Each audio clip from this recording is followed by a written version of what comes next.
Hello, my name is Brian Arnell. I'm with Oklahoma State University. My position is Precision Nutrient Management Extension Specialist. I get to work with all things nutrients in the crops that we grow here in Oklahoma and get to play with precision ag. Today, I want to talk about potassium and potassium application in our summer crops. Of recent, there's a lot of interest in K fertility. We've seen a lot of symptomologies of potassium deficiency. There's also a lot of interest and curiosity about the methods we use for soil test K recommendations. I'll say one, we have a lot of history on soil test K recommendations. We understand there are weaknesses in there. A soil test is just trying to extract via chemical methods what the roots can see. A lot of current research is evaluating the drying methods we use going in the soil testing lab. So don't think we're not trying to advance science when it comes to soil test potassium. But I will say a lot of the things I learned in the field as an agronomist and extension specialist is telling me it's not just the soil test which is leading us to the conditions we might see. So taking a soil sample to get potassium recommendations still has great value as what I see. One thing to look at it is this: if the soil test shows low values, your probability of response is going to be high. If your soil test is high, your probability of response is lower. You need to remember a soil test value when we look at it as a sufficiency range. For Oklahoma State, it's 125 ppm soil test K is sufficiency. That means a crop should have enough to get through its entire life cycle without a deficiency. As you go closer to zero, the sufficiency drops. This isn't a true sliding scale. This scale, the soil test index, it's an indices. This look at how much is in the soil doesn't give us an absolute value on return. It really, I like to think of it as a probability scale. If 125 ppm is our optimum point or our sufficiency scale, if I'm at 125%, and if I'm going to the blackjack tables or if I'm going to Vegas, I'm not going to put a lot of money down that says that if I apply potassium, I will get a response. Does it mean there is no chance of a response?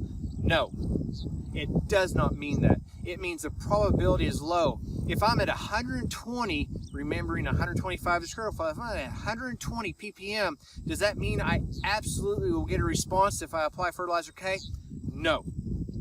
The probability is there, but it's still very low because you're close to that critical threshold. It's as we go closer to zero, moving from 125 ppm to 100 ppm, my probability to get an economic response out of applying potassium fertilizer is increased. As we go to 50, I'm going to lay money down that my probability to get economic increase to potassium is going to increase. As I get near zero, if I'm in single digits, I'm going to go to Vegas. I'm going to lay all my money down on the tables and say, you know what, I'm going to apply potassium fertilizer and I'm going to make money off of it because your probability is extremely high. So think of it as a sliding scale of probability.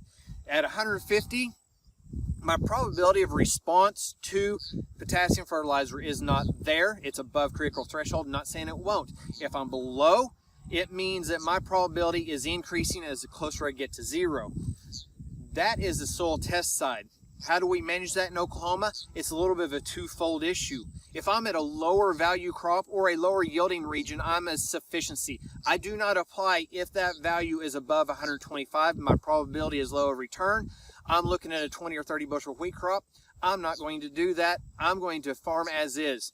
But however, if I'm growing a 250, 300 bushel corn crop, if I'm growing a 5-bale cotton crop, at that point, then I start looking at, okay, not only am I looking at sufficiency, I'm looking at replacement because I'm removing so much potassium.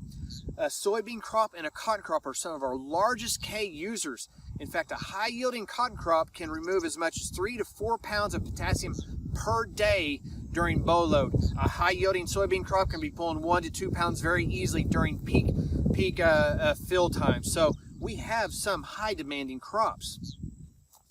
Recommendations is still pre-plant incorporated to get it in there, or pre-plant broadcast in no-till. We get good incorporation.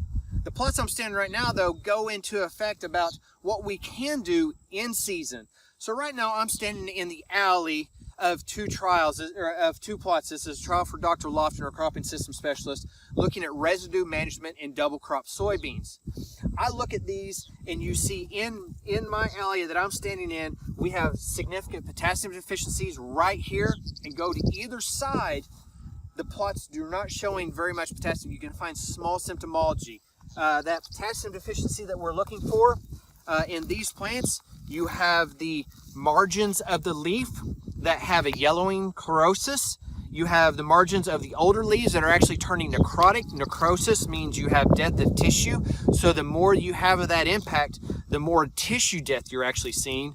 On the newer growth, you'll see the necrosis, and you get up here on the really new growth and you see just a slight yellowing of that leaf margin. That's very classic potassium deficiency.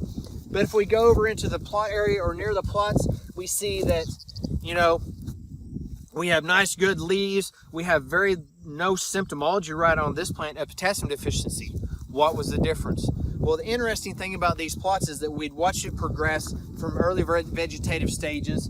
We'd seen it go, everything looked good. And in a 3-day time frame, the crop went from looking perfect to potassium deficiency symptomology around R1. We were able to get out, or Lofton was able to get out within a couple days and apply 0060 over the top with rainfall.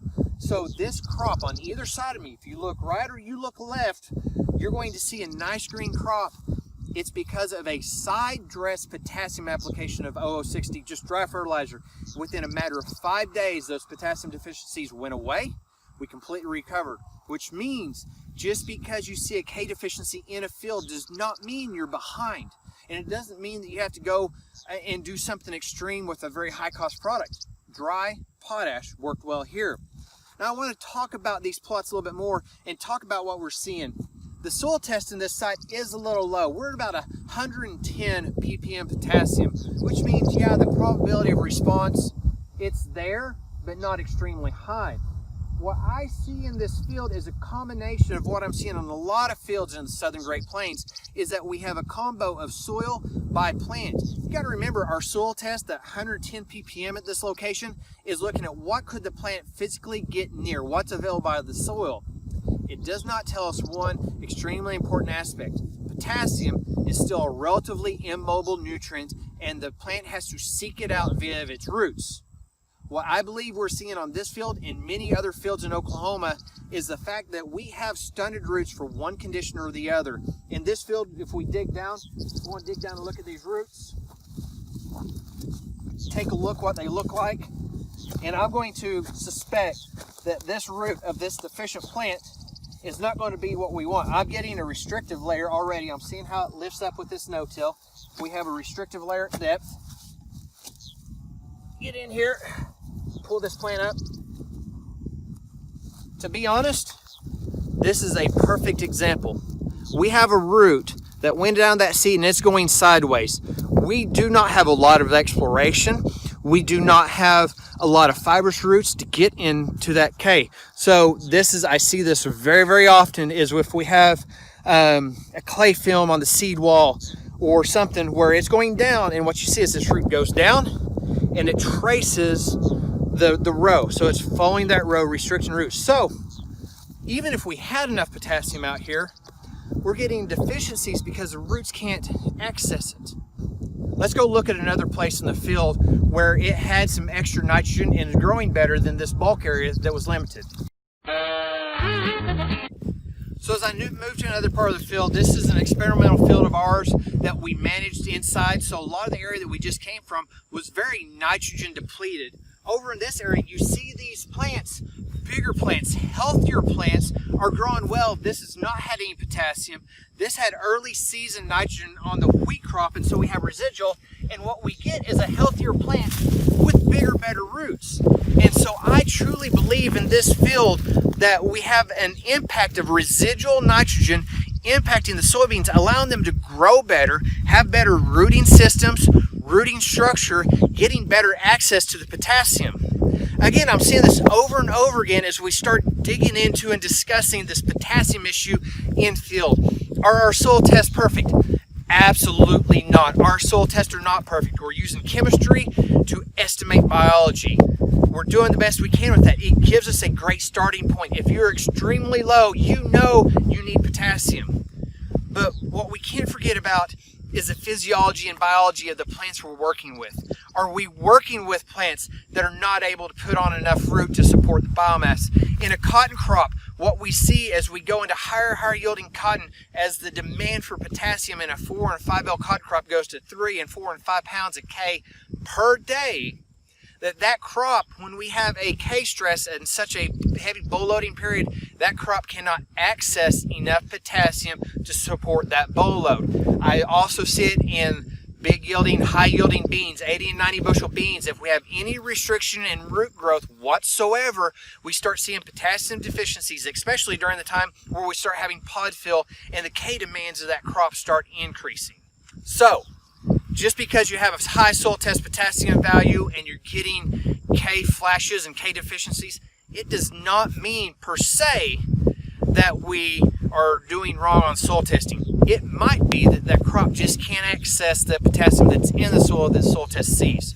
We're learning more about this. We're looking more to in-season applications. We're looking to see how we can take advantage of this and how we can treat this economically to maximize yield and maximize nutrient efficiencies.